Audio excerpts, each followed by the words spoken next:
اب آپ اس مبارک سلسلے کا نواں حرف سماعت فرمائیں۔ والصلاة والسلام على خاتم الأنبياء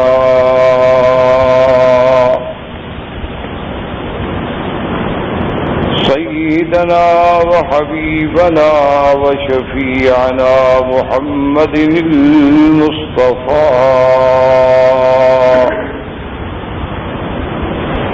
وعلى آله المجتبى وأصحابه النجبى اللهم صل على سيدنا محمد النبي الأمي الهاشمي وعلى آله وأصحابه نجوم الهدى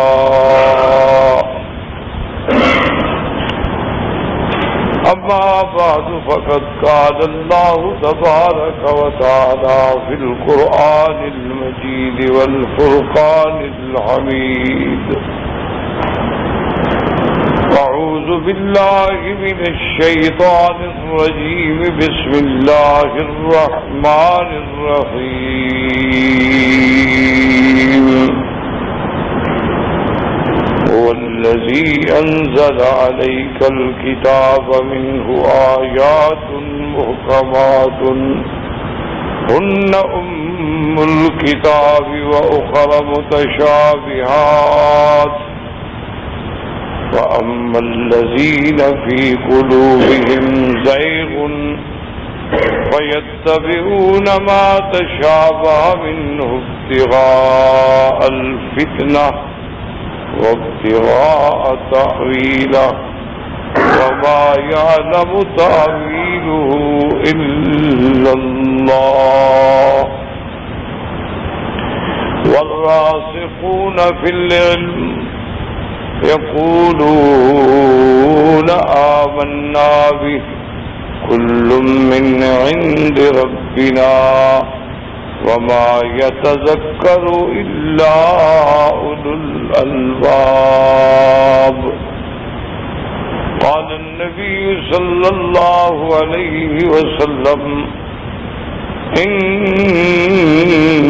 الله يرفع بهذا الكتاب أقواما ويضع بها آخرين أو كما قال رسول الله صلى الله عليه وسلم صدق الله العلي العظيم وصدق رسوله النبي الكريم برادران اسلام، واجب الاحترام بزرگوں، دوستوں، بھائیوں، عزیز نوجوانوں، سلسلہ دروس تفسیر قرآن پاک کے ضمن میں ہم نے الحمدللہ عظمت کتاب اللہ، اللہ تبارک و تعالی کے قرآن پاک کی صداقت، حقانیت، عظمت، رفعت کے بارے میں بہت ساری باتیں عرض کی، اور اسی ضمن میں دشمنان اسلام، اعداء اسلام، اعداء دین کے جو مختلف شبہات ہوتے ہیں، اوہام ہوتے ہیں، شکوک ہوتے ہیں، اور جن سے کبھی کبھی ہمارے اپنے لوگ بھی متاثر ہو جاتے ہیں، ان کے بارے میں بھی عرض کیا۔ اور یہ بات اب ایک واضح بات ہے، عقلاً بھی نقلاً بھی ہر لحاظ سے، کہ اس وقت اگر روئے زمین پہ کوئی کتاب اپنی صداقتوں اور اپنی تمام حقیقتوں کے ساتھ اگر موجود ہے تو صرف اللہ کا قرآن ہے اور اللہ کی کتاب ہے جسے دنیا کی کوئی طاقت چیلنج نہیں کر سکتی۔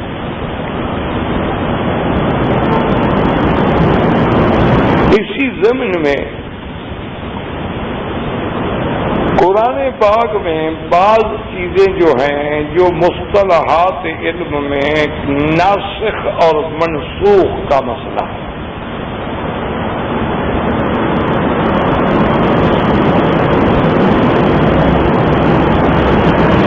ناسخ اور منسوخ کا مسئلہ جو ہے اس سے بھی دشمنوں کو بڑا موقع ملتا ہے۔ ناسخ کا معنی یعنی پہلے حکم کو ختم کرنے والا، منسوخ کا معنی جو حکم ختم ہو گیا، جو عام معنی۔ اب چونکہ مفسرین کرام نے اور علماء نے قرآن مقدس کے اندر ناسخ اور منسوخ کا ذکر کیا ہے، اور بعض قرآن مقدس کے اپنے آیات مبارکہ سے بھی یہ بات واضح ہوتی ہے کہ ما ننسخ من آیت او ننسها نأتی بخیر منها او مثلها،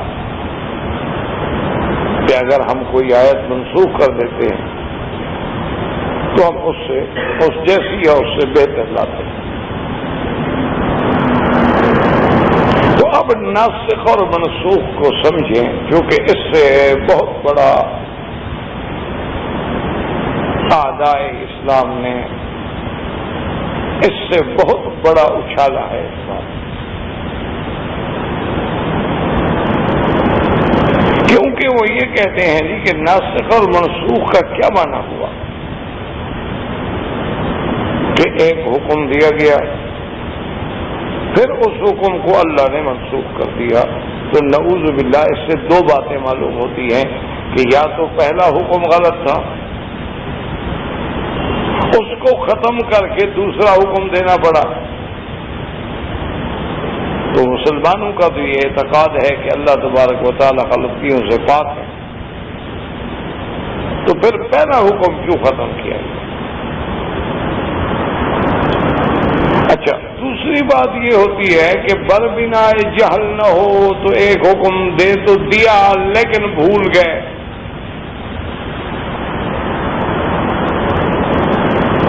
تو مسلمانوں کے عقیدے کے اندر تو خدا بھولنے سے بھی پاک ہے، لا یضل ربی ولا ینسى، نہ ہمارا خدا بہکتا ہے نہ بھولتا ہے۔ تو پھر وہ یہ کہتے ہیں کہ جی ہم یہ ناسخ اور منسوخ کو کیسے مانیں؟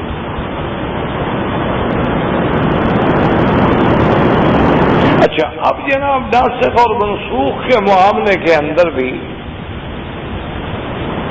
بعض علماء نے اتنا زیادہ بڑھ گئے کہ انہوں نے تقریباً 500 آیات کے بارے میں کہہ دیا کہ یہ منسوخ ہے۔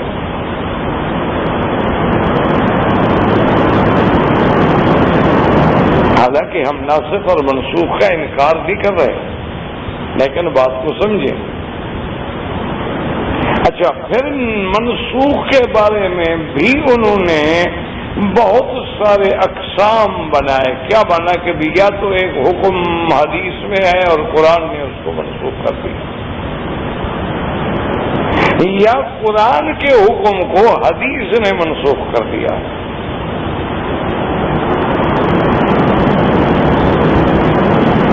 یا قرآن کے حکم کو قرآن نے منسوخ کر دیا۔ اور آگے پھر منسوخ کی اور قسمیں ہیں، مثلا کہ ایک یہ ہے کہ قرآن میں جو آیت مبارک تھی اس کی لفظ بھی منسوخ ہو گئے، حکم بھی منسوخ ہو گیا، یعنی اب وہ آیت تلاوت ہی نہیں کی جاتی، نہ وہ حکم ہے۔ اور بعض منسوخ ایسے ہیں کہ آیت کی تلاوت تو نہیں کی جاتی، یعنی منسوخ تلاوت تو ہے لیکن حکم باقی ہے۔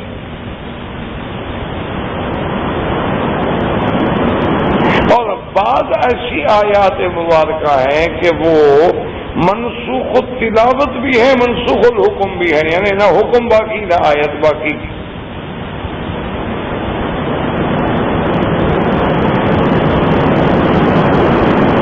اچھا، پہلے بعض چیزیں ایسی بھی ہیں مثلا کہ ناسخ کا ذکر تو موجود ہے لیکن منسوخ کا علم نہیں. تو یہ ایک علمی بحثیں ہیں جس پہ علماء کرام نے، مفسرین کرام نے اپنے اپنے کتابوں میں بڑی تفصیل سے اس پہ بحثیں کی ہیں.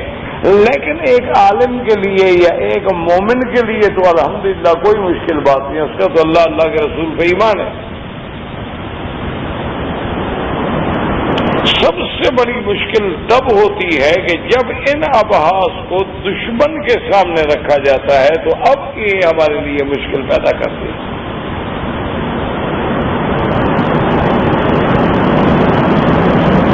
تو اس لیے سمجھیں سب سے پہلی بات تو یہ ہے کہ ایک اتنا حد سے بڑھ جانا کہ قرآن میں 500 آیات تک چلے جانا، یہ بات بھی درست نہیں ہے. اور دوسرا یہ بات بھی سمجھیں کہ نسخ کا معنی صرف یہ نہیں ہوتا کہ منسوخ ہو گیا، ختم ہو گیا. نسخ کا معنی تبدیل بھی ہے، نسخ کا معنی میں اور احکام بھی ہے. ہلو، وعلیکم السلام. آپ سمجھیں بہرحال تو اب اس پہ بہت علماء نے بحثیں فرمائی. میں نے عرض کیا نا کہ مومن کے لیے تو کوئی مشکل نہیں، آمنا ہو صدقنا. جن کا اللہ کے قرآن پہ ایمان ہے ان کے لیے بھی کوئی مشکل نہیں. لیکن مشکل یہ ہوتی ہے کہ جب اعداء اسلام کے ہاتھ میں یہ بات جاتی ہے، وہ کہتے ہیں کہ کمال ہے جی، ان کے خدا نے پہلے ایک حکم دیا، نعوذ باللہ وہ بھول گئے تو پھر ایک اور حکم دے دیا. تو اب بات کو سمجھے، اس پہ الحمدللہ علماء نے بڑی محققانہ بحثیں کی ہیں. مناہج العرفان میں، الاتقان میں، اسی طرح الفوز الکبیر میں، اور ابو مصرف الاصفہانی نے، اسی طرح شارح مسلم امام نووی نے رحمت اللہ علیہم اجمعین نے بڑی بڑی بحثیں فرمائی. انہوں نے کہا کہ بات کو سمجھیں. ایک تو ہر جگہ نسخ کا معنی یہ نہیں کیا جاتا کہ منسوخ ہے. جہاں لفظ نسخ کا معنی تبدیل ہے وہاں نسخ کا معنی تحریف بھی ہے.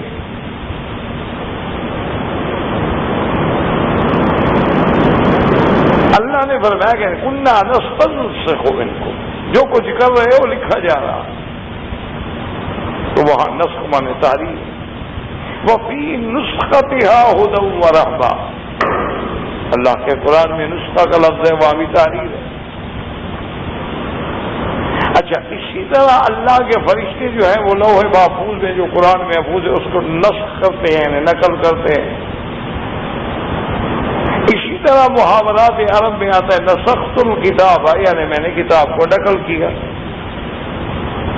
تو ہر جگہ ایک تو نسخ کا معنی کو نہیں لینا چاہیے تاکہ بلا وجہ لوگوں کو شبہات نہ. اور دوسری بات یہ سمجھیں کہ نعوذ باللہ نسخ بر بنا جہل، تو اللہ تو معصوم ہے، پاک ہے.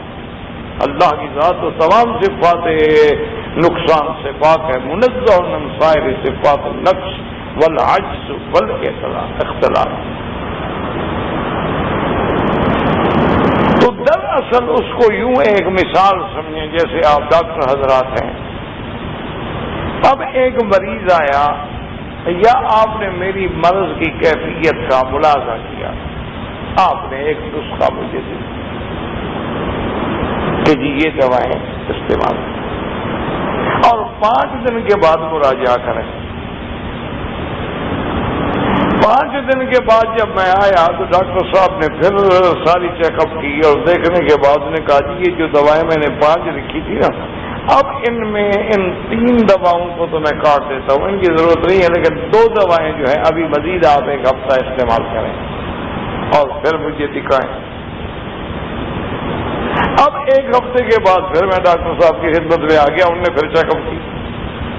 انہوں نے کہا اب یہ دونوں دوائیں ابھی کاٹ دیں, چھوڑ دیں, اب اس کے بدلے میں ایک اور دوا لکھ دیتا ہوں, لیکن یہ آپ 1 مہینہ استعمال کرتے ہیں.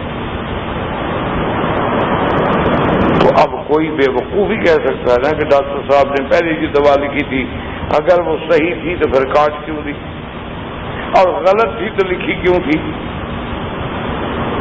اور پھر 5 دن کے بعد تبدیل کیوں کر دی, 10 دن کے بعد ساری دوائیں انہوں نے تبدیل کر کے پھر ایک اور دوا دے دی. اس کا کیا مطلب ہے؟ ڈاکٹر صاحب کا نعوذ باللہ عقل ٹھیک نہیں تھا.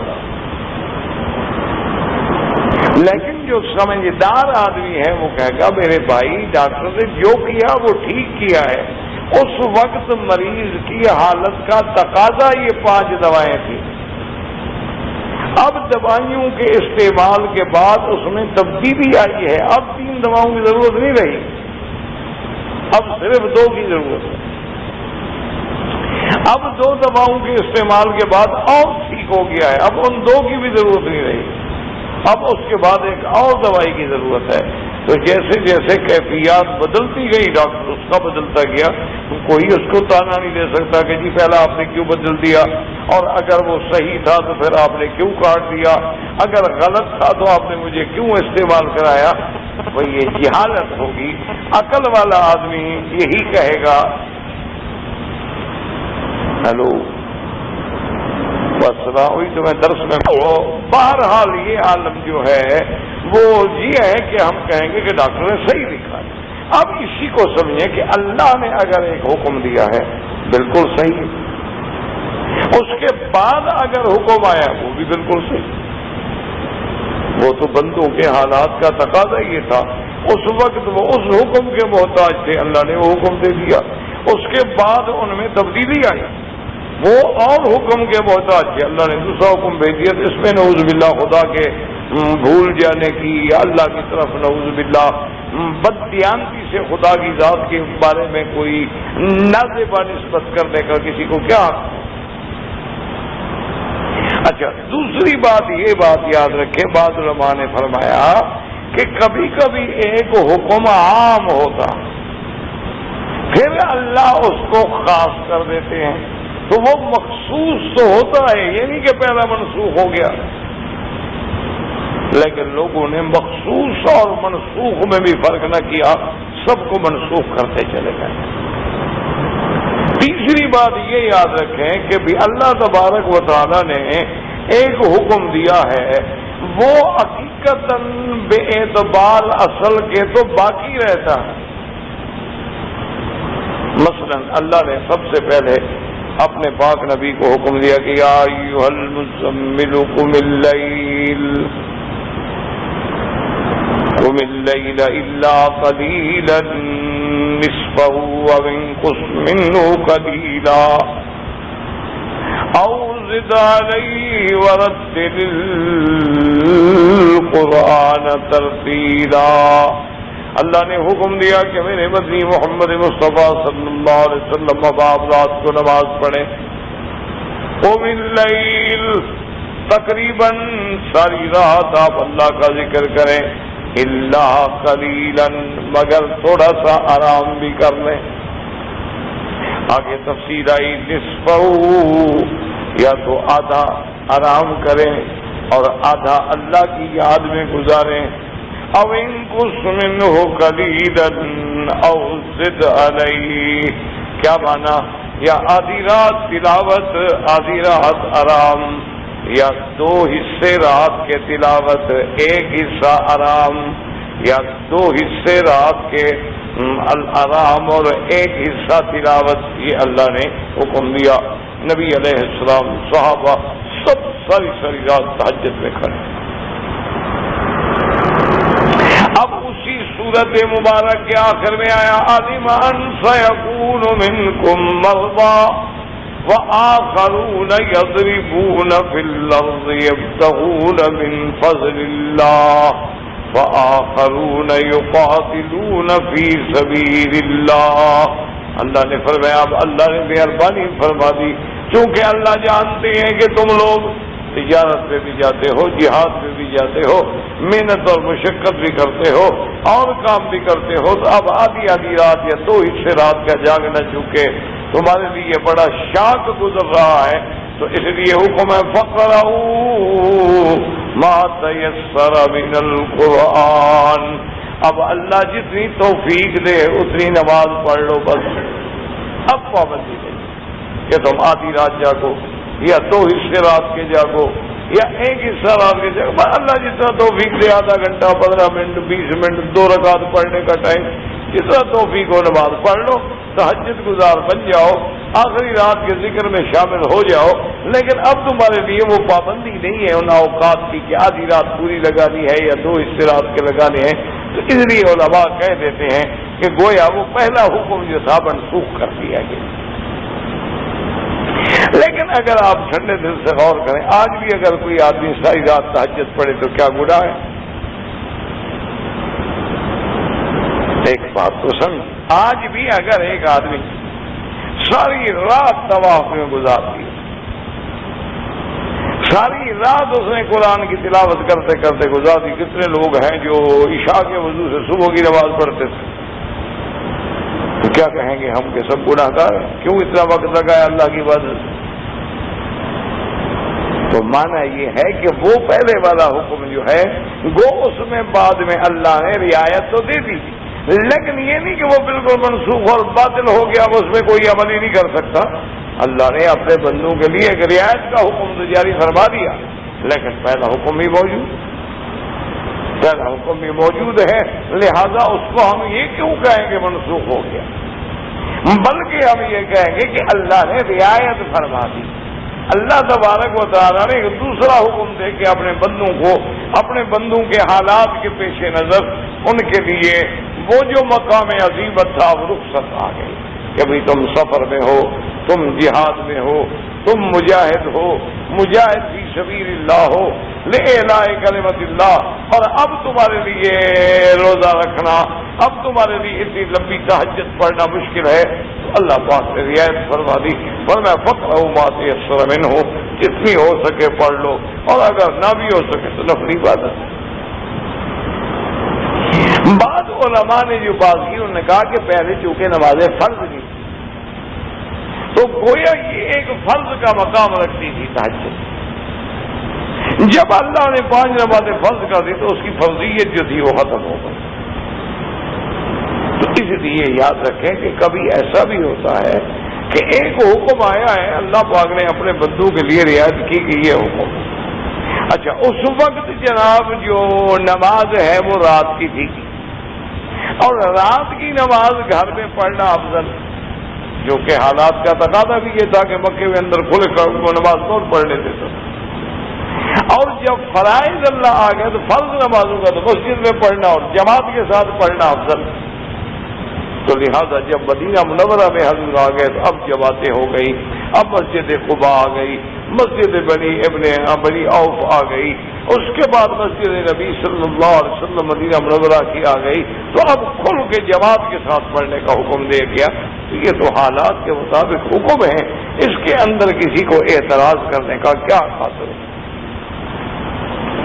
اچھا ایک دوسری بات یہ سمجھیں کہ مثلا اللہ نے حکم دیا کہ میرے محبوب آپ کی نظریں بار بار اٹھتی ہیں جھکتی ہیں، لیکن ہم تو جانتے ہیں کہ آپ چاہتے ہیں کہ آپ کا قبلہ جو ہے مسجد اقصی کے بجائے جو ہے مسجد الحرام ہو، کیونکہ آپ ملت ابراہیم پہ ہیں، آپ کو اس کعبہ سے محبت ہے۔ تو اب اللہ نے حکم دیا فَوَلِّ وَجْهَكَ شطر المسجد الحرام، کہ محبوب مصطفیٰ اب آپ جو ہے نماز میں رخ جو ہے کعبے کی طرف کریں۔ اچھا پہلا مسجد اقصی کی طرف نماز پڑھنے کا حکم جو ہے وہ قرآن میں موجود نہیں ہے، مسجد الحرام کی طرف پڑھنے کا حکم تو قرآن میں آ گیا، لیکن مسجد اقصی کی طرف نماز پڑھنے کا حکم کا ذکر جو ہے قرآن مبارک میں نہیں ہے۔ تو اس لیے علماء نے فرمایا کہ جب حضور صلی اللہ علیہ وسلم مکی زندگی میں اپنی نمازیں جو ہیں وہ مسجد اقصی کی طرف پڑھتے تھے، اور مدینے جانے کے بعد بھی مسجد اقصی کی طرف پڑھتے تھے، تو صاف ظاہر ہے، صاف واضح ہوتا ہے کہ اللہ کا نبی اللہ کے حکم کے بغیر تو ایسا نہیں ہو سکتا کہ نماز پڑھتے رہے مسجد اقصی اور خدا کا حکم نہ ہو، یہ ناممکن ہے۔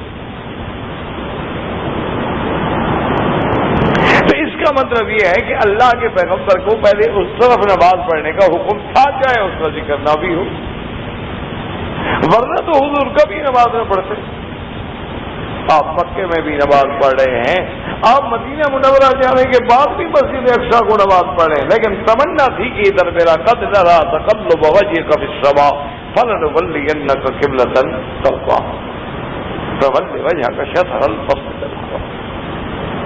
تو لہذا علماء نے فرمایا کہ یہ بھی ایک نسخ، لیکن بعض علماء فرماتے ہیں کہ اگر غور کیا جائے اور توجہ کی جائے تو لفظ آیت سے صرف آیت قرآن ہم کیوں مراد لیں؟ ما ننسخ من آیت او ننسخها، لفظ آیت، تو لفظ آیت سے مراد جہاں قرآن کی آیت ہو سکتی ہے وہاں معجزہ بھی ہو سکتا ہے۔ وَلَقَدْ آتَيْنَا مُوسَىٰ 9 آیات بینات، تو وہاں بھی لفظ آیات ہے لیکن مراد معجزات ہے۔ تو اسی طرح آیت سے مراد احکام بھی ہیں۔ بعض علماء کرام نے فرمایا کہ بات سنیں کہ اس کا معنی یہ ہے کہ اللہ تبارک و تعالیٰ فرماتے ہیں کہ جو حکم ہم نے احکام ما ننسخ من آیت او ننسخها، جو احکام ہم ختم کر چکے ہیں۔ ہلو بھائی میں درس میں ہوں، اب جناب بات کو سمجھیں کہ انہوں نے کہا کہ اصل اگر غور کریں تو مقصد یہ ہے کہ ما ننسخ من آیت او ننسخها نأتی بخیر منها او مثلها، ہم نے فرمایا کہ آیت سے مراد احکام ہے۔ کیا مطلب کہ بھی جو احکام پہلی شریعتوں میں تھے، مثلا احکام پہلی شریعتوں میں تھے کہ سبت کے دن شکار نہ کریں، یہودیوں کے لیے حکم تھا کہ بھی تم ہفتے والے دن جو ہے شکار نہ کیا کرو، یہ حکم تھا، لیکن شریعت اسلام میں یہ کوئی حکم نہیں، ختم ہو گیا۔ اچھا، ان کے نزدیک حکم تھا شریعت سابقہ میں کہ نماز بغیر مقرر کردہ مساجد کے ہو ہی نہیں سکتی، لیکن وہ حکم ختم ہو گیا۔ جعلت لی الارض مسجدا وطہورا، اللہ نے حضور کی امت کے لیے پوری زمین کائنات کی جو ہے سب مسجد ہے، سب باغ ہے، جہاں مرضی ہے نماز پڑھ لو، کوئی مسجد جانے کی ضرورت نہیں۔ مانا یہ نہیں کہ مسجد نہ جاؤ، مانا یہ ہے کہ اگر ہم سفر میں ہیں، راستے میں ہیں، اب مسجد نہیں ڈھونڈیں گے، جہاں مرضی ہے کھڑے ہو گئے، ساری زمین مسجد۔ اور اس سے علماء نے بعض چیزیں جو ہوتی ہیں نا سمجھنے والی ہوتی ہیں، علماء نے فرمایا کہ انسان کو بڑا غور کرنا چاہیے کہ جب اللہ نے پوری زمین کو مسجد قرار دیا ہے تو جب وہ گناہ کرتا ہے تو سوچ رہے کہ میں گناہ کہاں کر رہا ہوں۔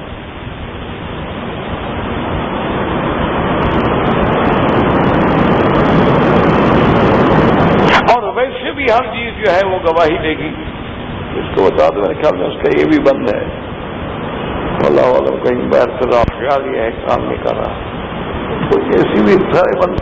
اب جناب سمجھیں، اگر یہ بات اللہ کرے سمجھ میں آ جائے تو اس سے بڑی مشکلات ہمارے حل ہو جاتے ہیں، قرآن پر اعتراضات ختم ہو جاتے ہیں۔ انہوں نے کہا کہ آیت سے مراد صرف قرآن کی آیت کیوں لیتے ہیں آپ؟ آیت سے مراد وہ احکام ہیں جو پہلے شرائع کے اندر مثلا موجود تھے کہ جی کپڑے پہ کو پلیتی لگ گئی کاٹو، دھل نہیں سکتا، مسجد میں نماز جو ہے اس کے بغیر ہو نہیں سکتی، اچھا اسی طرح وہ کبھی مشرق کی طرف نمازیں پڑھتے، کبھی مغرب کی طرف نمازیں پڑھتے، جس کو اللہ نے قرآن میں فرمایا کہ لیس البر ان تولوا وجوہکم قبل المشرق والمغرب، مشرق کی طرف مغرب کی طرف منہ کرنا کوئی بڑی بات نہیں، اصل بات اللہ کے حکم کی تعمیل ہے۔ تو وہ احکام جو شرائع سابقہ میں تھے وہ اللہ نے ختم کر دیے، اور اس کی بجائے شریعت محمد مصطفیٰ صلی اللہ علیہ وسلم میں ایسے احکام لے آئے، ایسے جامع چیزیں لے آئے جو ہر لحاظ سے خیری خیر۔ تو بعض علماء نے فرمایا کہ اس کو اگر ہم سامنے رکھیں تو اس لیے علماء نے صرف کہا 500 آیات اور باقی صرف انہوں نے 19 آیات میں نسخ تسلیم فرمایا، اور نسخ و منسوخ میں بھی اللہ کی حکمتیں تھیں۔ پہلا حکم بھی اس کی حکمت کے مطابق تھا اور دوسرا حکم جو ہے وہ بھی اس کی حکمت کے مطابق۔ اب مثال کے طور پہ مسلمان نماز پڑھتے تھے مسجد اقصی، اب جناب حضور کی تمنا اللہ نے قبول فرما دی اور حکم ہو گیا کہ نماز پڑھو مسجد الحرام۔ ایک مسئلہ تو یہاں ساتھ یہ بھی ساتھ سمجھ لیں، یہ جو عام لوگوں میں مشہور ہے نا جی کہ قبلہ اول جو ہے وہ مسجد اقصی ہے، یہ بات غلط، یہ ایک اغلاط العام ہے۔ قبلہ اول بھی یہی ہے، سب سے پہلا قبلہ جو ہے وہ اللہ کا کعبہ ہے، اول بیت وضع للناس، ابھی تو مسجد اقصی بنی نہیں، اور انبیاء علیہم السلام بھی نماز اسی کی طرف پڑھتے تھے، بعد میں اللہ نے حکم دیا مسجد اقصی کا۔ اب چونکہ حضور پاک نے پہلی نماز ابتدائے زندگی میں مسجد اقصی کی طرف پڑھی ہے، پھر اس کی طرف پڑھی ہے، تو اس نسبت سے ہم کہہ دیتے ہیں قبلہ کی طرف پڑھتے تھے۔ اچھا، اور پھر وہ صحابہ نے یہ بھی وضاحت فرمائی ہے کہ مسجد اقصی کی طرف جب حضور نماز پڑھتے تو کانا یقف بین الرکنین، حضور صلی اللہ علیہ وسلم رکن یمانی اور حجر اسود کے درمیان میں کھڑے ہوتے تاکہ یہ کعبہ بھی درمیان میں آ جائے اور رخ جو ہے وہ مسجد اقصی کو ہو جائے۔ اچھا، جب مدینے میں گیا تھا الٹ ہو گیا، صاف بات ہے کہ اب تو مسجد اقصی کو پشت ہو جائے گی اور مدینہ مکہ کی طرف رخ ہو جائے گا، تو قبلہ اول بھی دراصل یہی کعبہ ہے، اسی لیے قرآن کے لفظ سے بھی یہ ظاہر ہے۔ اللہ نے فرمایا قد نرى تقلب وجهك في السماء فلنولينك قبلة ترضاها، اب ہم آپ کو اس قبلے کی طرف پھیر رہے ہیں جو آپ کا پسندیدہ ہے۔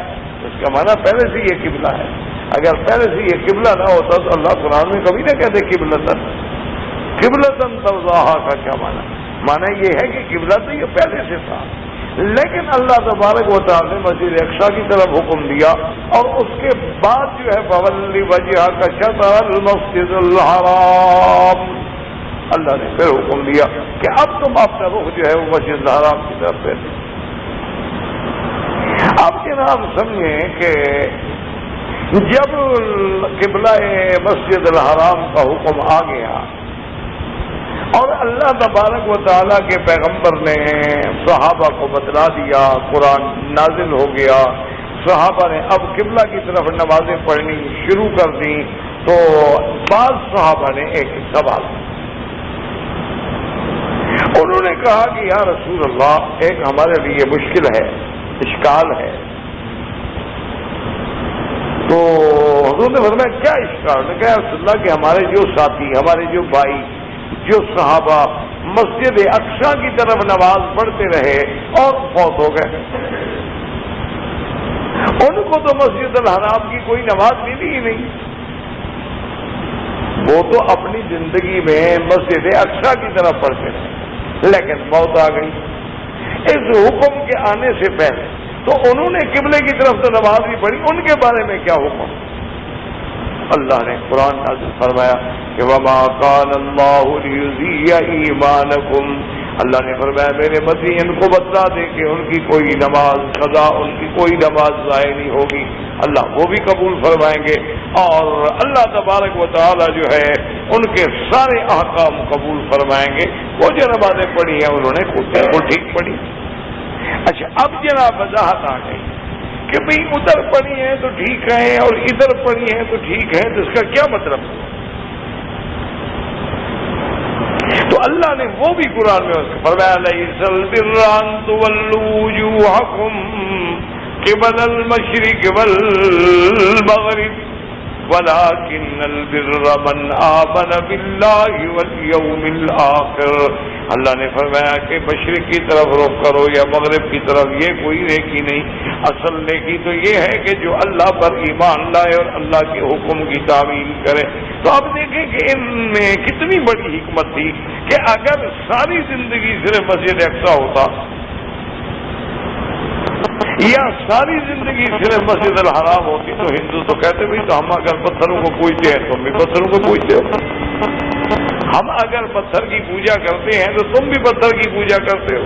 ہیلو السلام، میں ابھی درس میں ہوں، آدھے گھنٹے کے بعد فون کریں۔ تو اللہ تبارک و تعالی رحمت فرمائے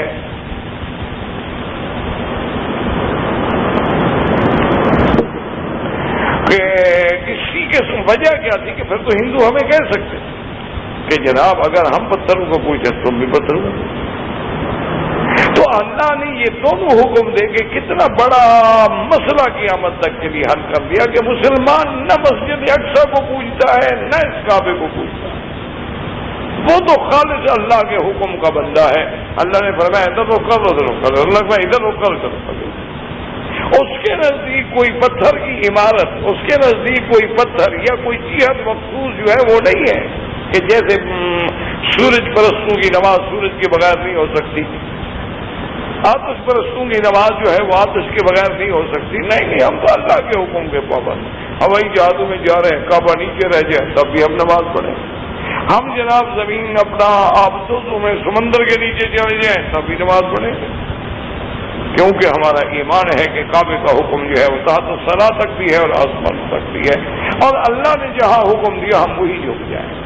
اچھا، اللہ نے فرمایا کہ جناب گھر میں ہو 4 نماز 4 رکعت ظہر پڑھو، ٹھیک ہے، سفر میں ہو میں نے رعایت کر دی ہے 2 رکعت پڑھو، الحمدللہ۔ جس طرح اللہ نے حکم دیا کہ 5 نمازیں پڑھو، لیکن فرمایا کہ میرا محبوب یہ بات یاد رکھ رہے کہ اللہ کے کلمات، اللہ کے احکام نہیں بدلا کرتے۔ آپ کی امت پڑھے گی تو 5، لیکن لکھی 50 جائیں گی، جو میں نے پہلے سے حکم کیا ہے 50 کا، لیکن ہم یہ رعایت کر دیتے ہیں کہ من جاء بالحسنۃ فلہ عشر امثالھا، ہر نیکی پہ 10 گنا۔ تو جب 5 نمازیں پڑھیں گے تو 50 لکھی جائیں گی۔ تو اس لیے ہمیشہ سمجھیں کہ اگر یہ ایسے احکام ہیں تو ان میں اللہ کی رحمتیں ہیں، بندوں پہ اللہ کے احسان ہیں، اللہ تبارک و تعالیٰ نے اپنی مخلوق پہ رحم کا معاملہ فرمایا ہے۔ تو اس لیے ساری قرآن کی آیات کو نہ منسوخ کر دیں، بلکہ اصل مراد وہ نسخ ہے کہ قرآن کے آنے کے بعد تمام شرائع منسوخ ہو گئی، اسلام کے آنے کے بعد تمام ادیان منسوخ ہو گئے۔ من یبتغی غیر الاسلام دینا فلن یقبل منہ وہو فی الآخرۃ من الخاسرین۔ اب اسلام کے سوا کوئی دین اللہ قبول نہیں فرمائیں گے۔ یہی دین عالمی ہے، یہی دین اسلامی ہے، یہی دین جامع ہے، یہی دین کامل ہے، یہی دین مکمل ہے۔ اور اس کی دلیل کیا ہے؟ اللہ کا قرآن، جس کی تفسیر میں انشاءاللہ ہم شروع ہیں۔ اچھا، اب دوسرا مسئلہ ہے اب آیات محکمات اور متشابہات۔ یہ خالص سچی بات جو ہے علمی موضوع ہے، اور اس لیے سامعین کے لیے تھوڑے سے یعنی مشکل قسم کے موضوع ہیں، لیکن اس کے بغیر آپ قرآن سمجھ نہیں سکتے۔ نعوذ باللہ، قرآن کے بارے میں اگر دل میں شبہ ہے تو پھر قرآن کی تفسیر پڑھنے کا فائدہ کیا ہوا؟ قرآن کے بارے میں اگر اوہام و شکوک و شبہات ہیں دلوں کے اندر، یا نعوذ باللہ وہ قرآن پاک کی کتاب کو ایسا جامع معنی قابل مکمل نہیں مانتا ہے، تو پھر اس کی تفسیر پڑھنے کا اس کو کیا فائدہ ہو؟ اسی لیے تو دیکھا ہے نا کہ آج دشمنان اسلام جو ہیں وہ قرآن کی آیات بدلنے کے لیے کہتے ہیں آیات بدل دو۔ بھئی آیات بدلنا بندوں کا کام ہے، انسانوں کا کلام ہے کہ جب چاہو بدل دو، جب چاہو لکھ دو. اسی لیے وہ کہتے ہیں کہ اچھا جی چلو بدل نہیں سکتے ہو تو کم از کم اپنے اسکول کے نصاب سے یہ چیزیں باہر نکال دو. یعنی ان سے کہو کہ تم اپنے نصاب سے رقص و سرود باہر نکال دو، وہ نہیں نکالیں گے. کہ بھئی یہ بچوں کو گانا بجانا جو سکھاتے ہو کم از کم یہ تو باہر نکال دو، یہ موسیقی کی تعلیم دیتے ہو کم از کم یہ تو باہر نکال دو، یہ تم پرائمری کے بعد بچوں اور بچیوں کو جنس پڑھانا شروع کر دیتے ہو کم از کم یہ تو باہر نکال دو. نہیں، وہ تو ضروری ہے. تو اس لیے ضروری ہے کہ جتنے اوہام و شکوک و شبہات دشمن پیدا کر سکتا ہے وہ انسان کے دماغ میں پہلے سے آ جائیں اور اللہ کی کتاب پر اس کا ایمان جو ہے وہ کامل اور مکمل ہو. پھر جب وہ قرآن پڑھے گا یا نماز میں پڑھے گا، غور کرے گا، تو پھر اس کو اس کا اثر بھی ہوگا. یہی وجہ تھی نا کہ صحابہ قرآن پڑھتے تھے، ایک آیت پڑھی اور حضرت کرما بے ہوش ہو جاتے. وجہ کی ہم سارا قرآن پڑھ جائیں تو کوئی بے ہوش نہیں ہوتا. وجہ پر مسلمان تو ہم بھی ہیں. یعنی وہ اسی بات میں کہ ہاذا کلام اور ربی، یہ میرے رب کا کلام ہے. قرآن پڑھ مانا میں یہ کہ اللہ سے کلام کر رہا ہوں.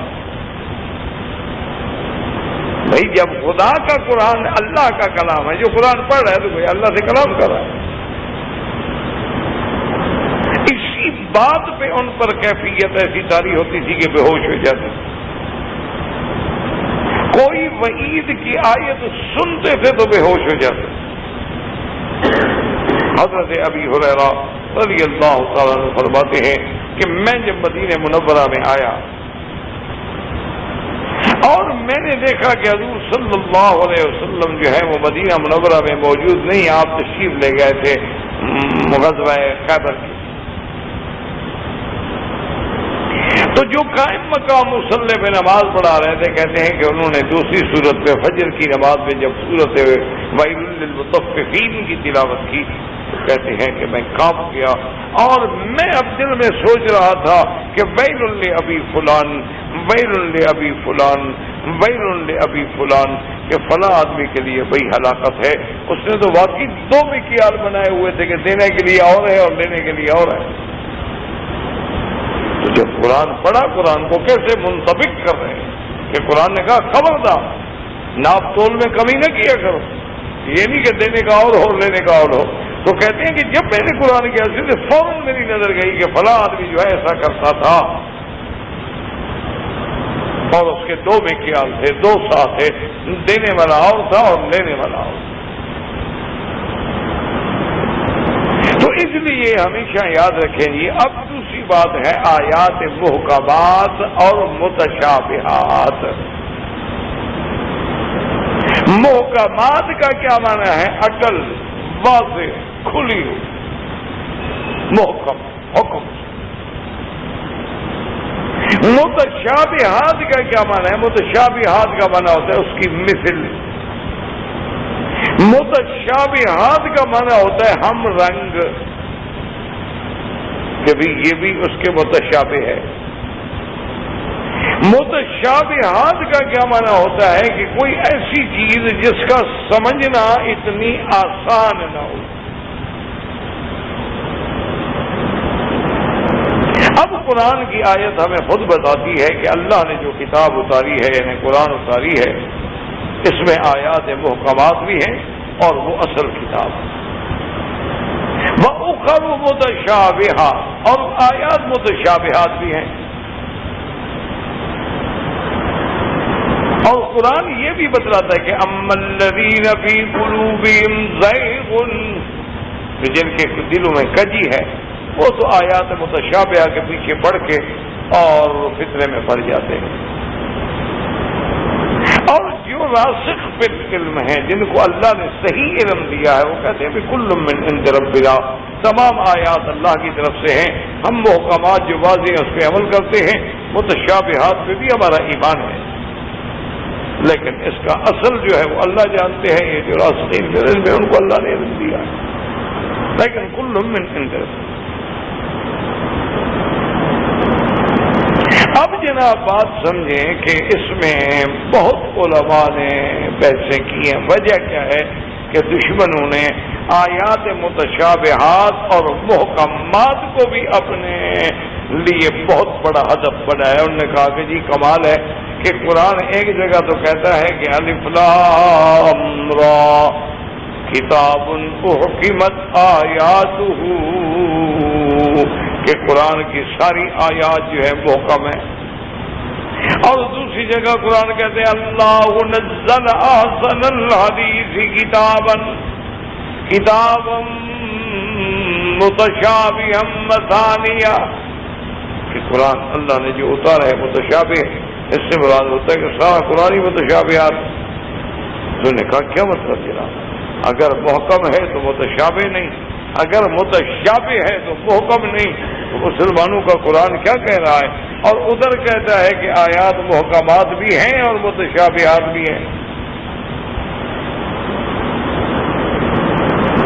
تو دشمنان اسلام نے اس کو بھی یعنی اللہ کے قرآن پر اعتراض کرنے کے لیے بہت بڑا ایک کارگر ذریعہ بنایا اور لوگوں کے دماغ کو خراب کیا کہ دیکھو جی آیات اگر قرآن سارا محکم ہے مانا متشابہ نہیں، اگر قرآن متشابہ ہے تو مانا محکم نہیں.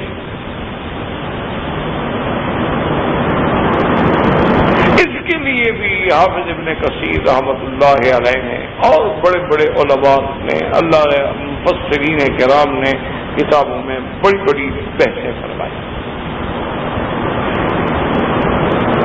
تو اصل بات میرے عزیز یہ سمجھیں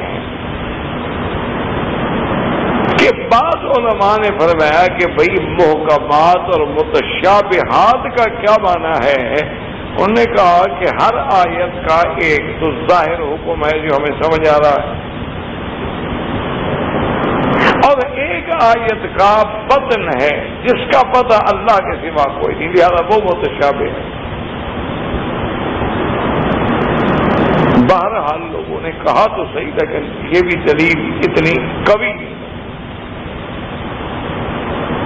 تو پھر تو مانا یہی بنے گا نا کہ قرآن میں ظاہر محکم ہو گیا، باطن متشابہ ہو گیا، محکم بھی ہے متشابہ بھی ہے. تو اگر محکم ہے تو متشابہ نہیں اور متشابہ ہے تو محکم نہیں. اچھا بعض علماء نے فرمایا کہ نہیں، اصل بات یہ نہیں، متشابہات سے مراد یہ ہے کہ جہاں مثال ہے یا مجاز ہے یا استعارات ہیں وہ متشابہات. لیکن یہ بھی کوئی جواب ایسا قوی نہیں، کیوں قرآن تو کہتے اللہ تعالیٰ کی کتابوں متشابہ.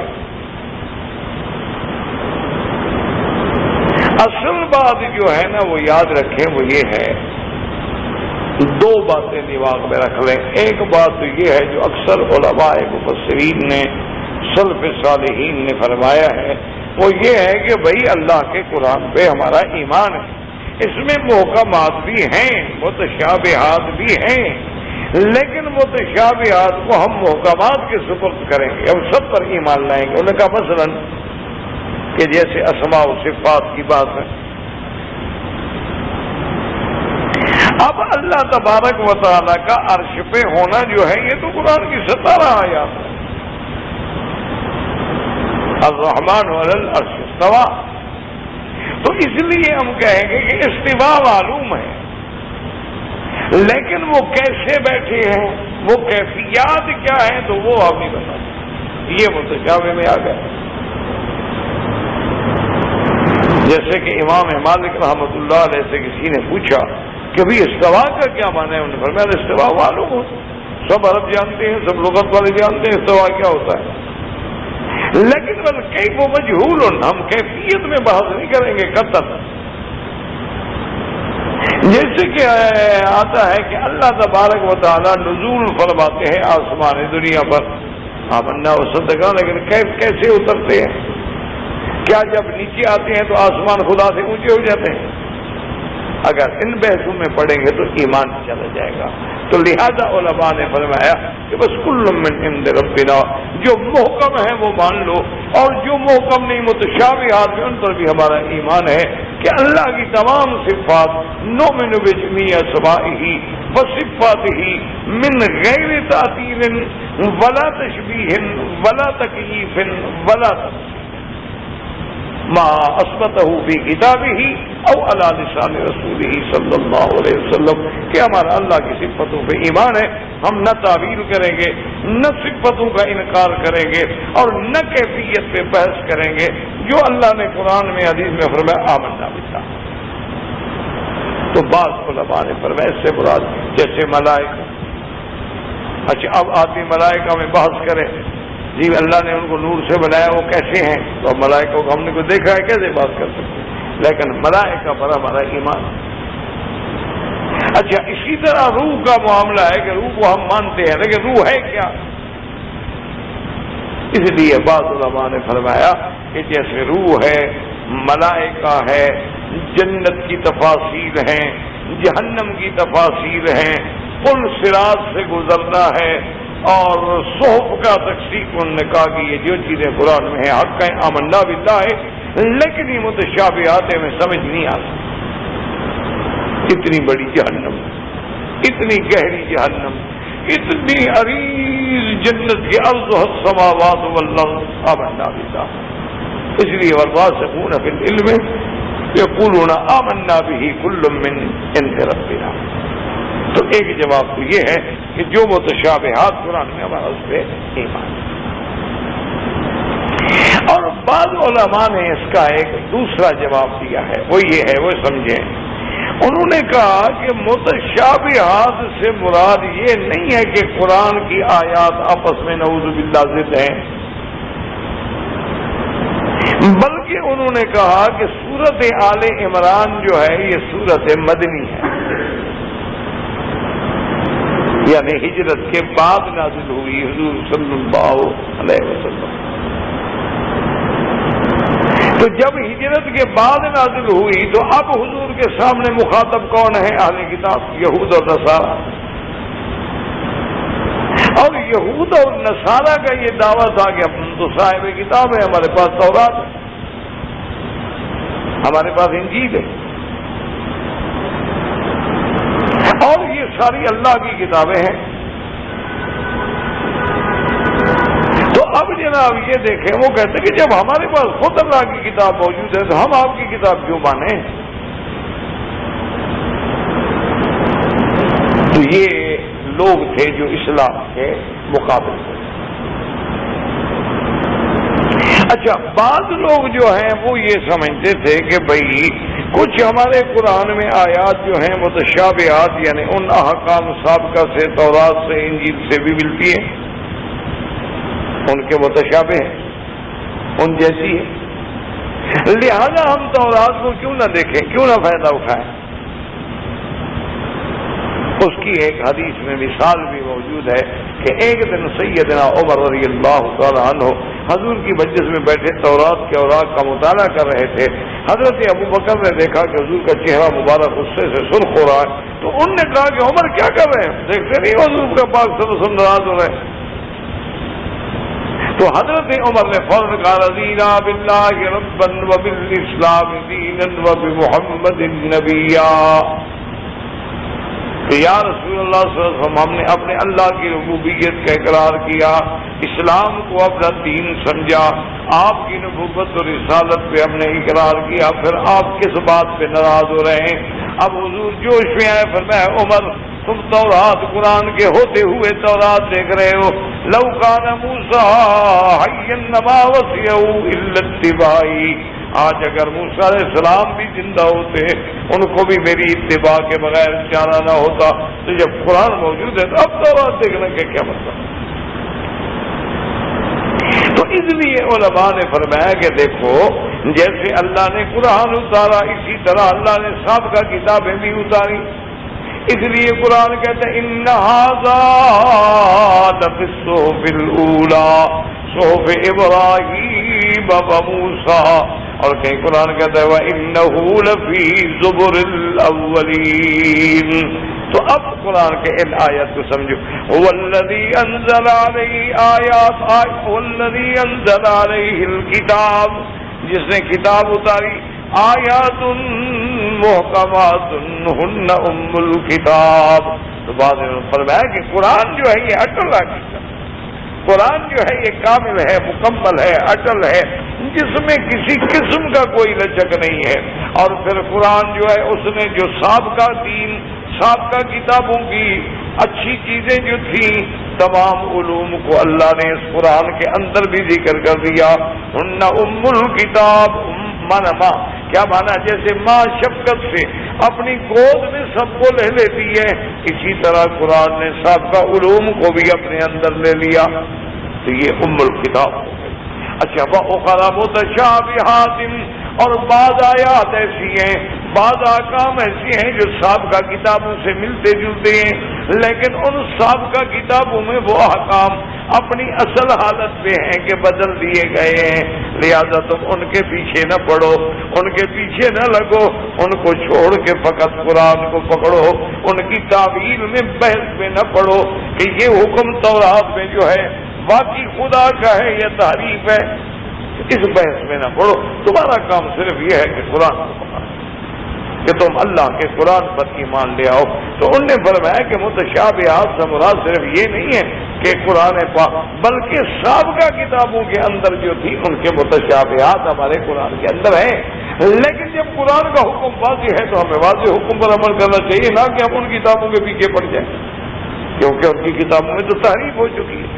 یعنی آپ اندازہ کریں کہ موجودہ تورات اس وقت لوگوں کے پاس موجود ہے، اس میں لکھا ہے کہ اللہ تبارک و تعالیٰ کے ساتھ حضرت یعقوب نے کشتی لڑی.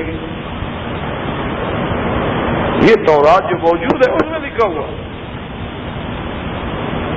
اس میں لکھا ہوا ہے کہ اللہ کے ساتھ یعقوب علیہ السلام نے، یعنی یعقوب علیہ السلام کو دوسرا نام اسرائیل تھا، کہ وہ کشتی لڑی اور بڑی آخر اسرائیل نے اللہ کو ہرا دیا.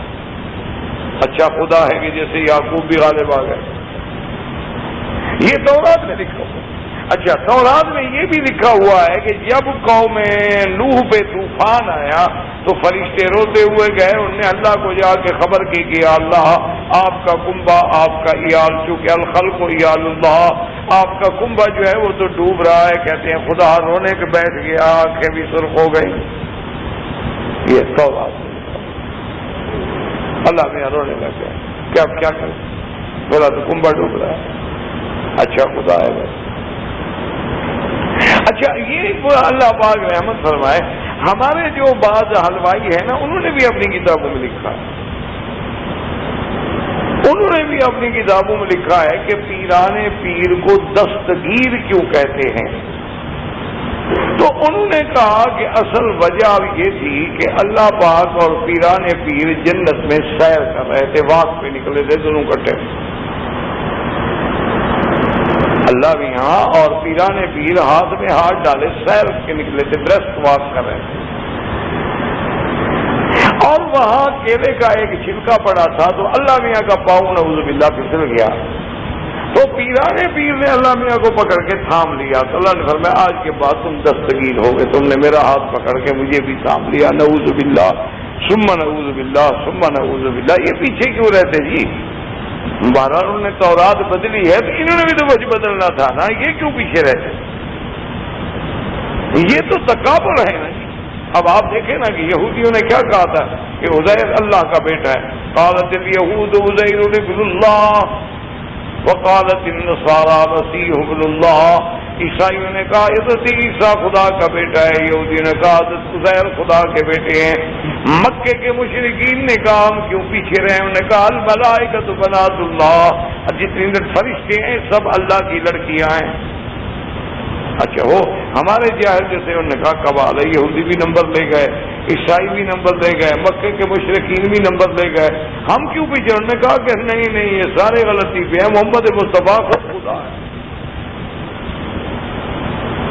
انہوں نے کہا جناب یہ سارے جو بیٹا وغیرہ بنا رہے ہیں سارے جگہ ان کو پتہ ہی نہیں ہے، اصل میں اتر پڑا ہے جو مدینے میں مصطفیٰ ہو کر وہی مستوی تھا عرش پہ خدا ہو کر. انہوں نے کہا یہی تو ہے، یہ تو صرف بشریت کا لباس ہے، ورنہ اندر سے تو خود خدا ہے. تو اس لیے ہمیشہ یاد رکھیں کہ قرآن نے ہمیں کیا حکم دیا کہ آیات محکمات، میرے قرآن کی آیتیں جو ہیں یہ محکم ہیں. تلک آیات الکتاب و قرآن مبین، اور کہیں فرمایا نزل بہ الروح الامین علی قلبک لتکون من المنذرین بلسان عربی مبین، اور کہیں فرمایا انا انزلناہ قرآنا عربیا لعلکم تعقلون، انا جعلناہ قرآنا عربیا لعلکم تعقلون. تو اللہ نے فرما دیا کہ قرآن ام الکتاب ہے، قرآن محکم ہے، قرآن اٹل حقیقت ہے جس میں کسی قسم کا کوئی شک ہو نہیں، لا ریب فیہ، نہ کوئی شک نہیں اس کے اندر، ہدی للمتقین. اور جو پہلے متشابہات جو ان آیات میں گزری ہیں تم ان کی تعبیر میں کیوں پڑھتے ہو؟ صرف قرآن کو دیکھو، جو قرآن میں حکم ہے، فرمان رسول میں حکم ہے، اسی کو لے لو. تو علماء کرام نے ان مشکل مسائل پر، یعنی میں نے اپنے طالب علم کی حیثیت میں کوشش کی ہے بات سمجھانے کی. اللہ قبول فرمائے. ربنا تقبل منا انک انت السمیع العلیم وتب علینا انک انت التواب الرحیم. وصلی اللہ تعالی علی خیر خلقہ سیدنا محمد وعلی آلہ واصحابہ اجمعین. اللهم صل على سيدنا محمد وعلى آل سيدنا محمد كما صليت على إبراهيم وعلى آل إبراهيم في العالمين إنك حميد مجيد.